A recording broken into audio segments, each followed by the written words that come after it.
Hi, my name is Abigail Hammond. This is my first video on this channel, so just to let you know, I'm an author. I love reading, I love books, and I made this channel so I could talk about some of my favorites, mainly classics, to be honest with you. But the one I'm talking about today is a very underrated book that I think is just not well known enough, and it's called Doomsday Book by Connie Willis, and is a science fiction book that I think everybody should read. It is fantastic. So today I wanted to talk a little bit about it. So I believe it is best to go into this book knowing as little as possible about it. So I'm only going to give you a very basic idea of the premise, just so we can discuss it a little bit. But the basic idea is, and I think it's a very interesting, engaging idea, is that this is set in England in the future. And at this point in time, we've developed the ability to time travel.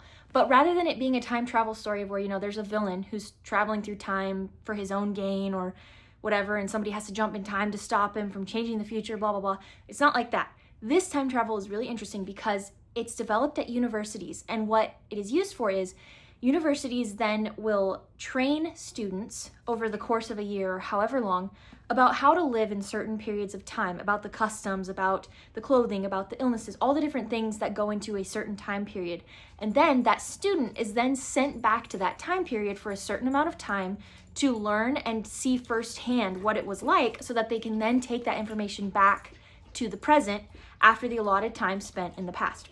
And it's an absolutely fascinating premise. Just from that alone, I thought it was the coolest thing ever when I heard about it, and that's why I wanted to read it. And I encourage you, please don't look into it any further than that, because there are so many twists in this book that are so spoiled online just from reviews. Everybody spoils it because, it's just, trust me, you want to jump into it not knowing any more than that. But it's really interesting. So the main character is named Kivrin, and she wants to travel back to a specific period in time, and it sort of follows her as she goes back to this period in time. But what's interesting is, while she's back in the time period she goes to, it's a medieval time period, we also see a parallel story happening in present day in this book. And it's fascinating because Kivrin's story parallels with the events happening in modern times at the same time. It's like all the events happening in both the past and the present are basically mirroring each other. And it's a fascinating thing to read because what you're exploring is, you see, what Connie Willis wrote really well is that you see how humanity has not changed, that fundamentally we're still the same as these people from, we think about people from the past and we think they're different, or we think things were so different, or we're nothing like them anymore, all these different things. But really fundamentally we're the same, emotionally, relationally, the conflicts we have, the drama we have, the psychological things, they're all the same. And the book shows this fascinating parallel between the modern world and the past, with this big issue that sort of takes over the story and takes over the book. And I'm being vague on purpose because you don't want it to be spoiled. It's the best twist in any book ever. It's absolutely incredible. But I loved that parallel, and it was really interesting to me because of, you can see the parallels she says, you can see them in modern events, even recent modern events. You can see it as you're reading through, and you can pick it out from personal experience. You say, wow, and it helps you understand the past with a whole new perspective and a whole new frame of mind because of that. And that's all I'll say on that because I don't want to spoil anything else. But something else that I love is this book explores the human condition so well. It explores the way we react in conflict, there are people who want to blame someone when a disaster happens. They're seeking for someone to blame, and they're blaming left and right everybody but themselves. And then we have other people who react with love and with mercy and with grace and compassion and are doing everything they can to help those around them. And then we have those who just don't take anything seriously. We have those who, there's so many different ways we as humans react in conflict, in disaster, in danger.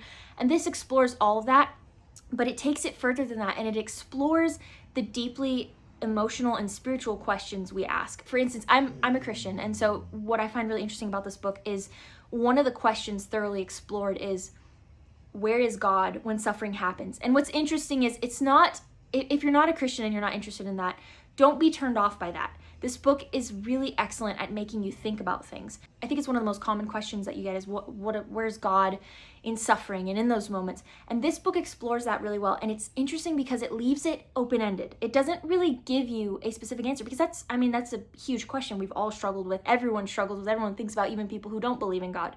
That's like a point that we like to think about as humans.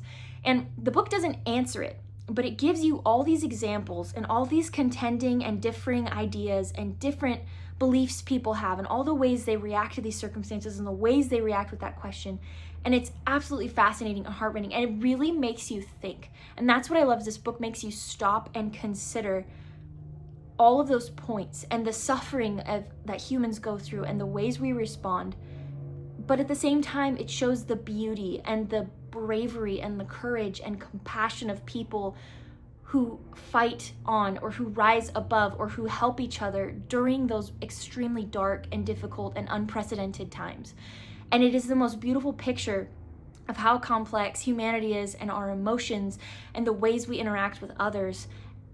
And it does this all in the package of this incredible story. And I was in tears for the last third of the book. It is a rough read, but it is so worth it.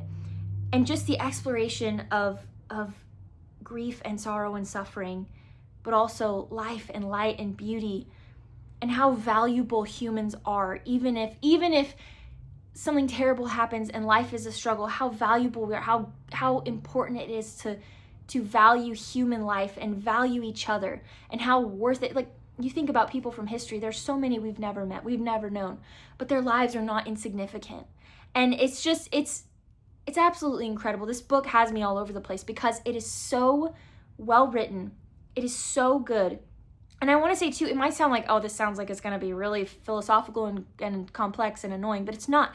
The book is written in a very straightforward manner. Actually, some people complain about the way the book is written, but I actually beg to differ. I think the way it is written is very well thought out, because Connie Willis writes in a very straightforward manner. Her language is not flowery, but she writes in a way that makes you feel as if you're actually in that time period she's describing. It's as if she traveled there herself. Like, legitimately, she does such a fantastic job describing this time period. It feels like she traveled in time there herself and learned everything about it.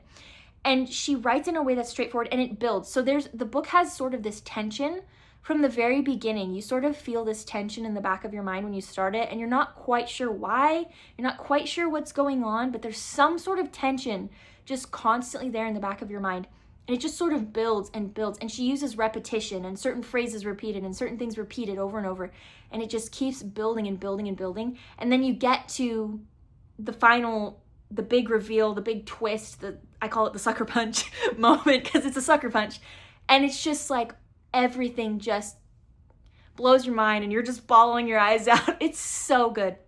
And another thing I really liked is she's very good at tying together lots of different ideas and themes. It's sort of like, I want to say a well-composed symphony, but that's how I would describe Anna Karenina. I think Anna Karenina is I'm going to make a video about that too, never mind.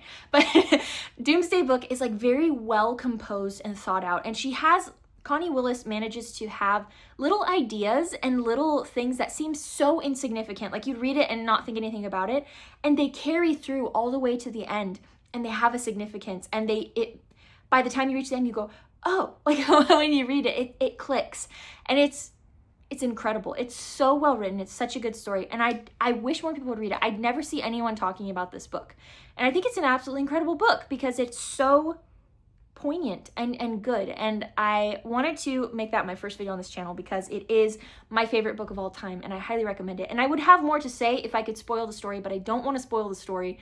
I think more people should read it, give it a chance. Let me know your thoughts if you do read it.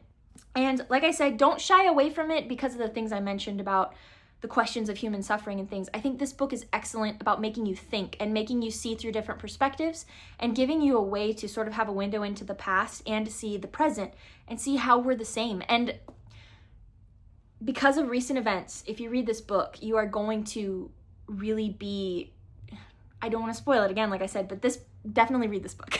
And the other thing I want to say is that I think books are excellent when they make you think. And like I read a lot of I guess what I would call fast fiction. Like you could see my space opera stack here and things like that. But then also I really love to read classics because I love books that, I think books that are just fun are really important. Books where you can just have fun, relax, read. It's quick read, that's awesome.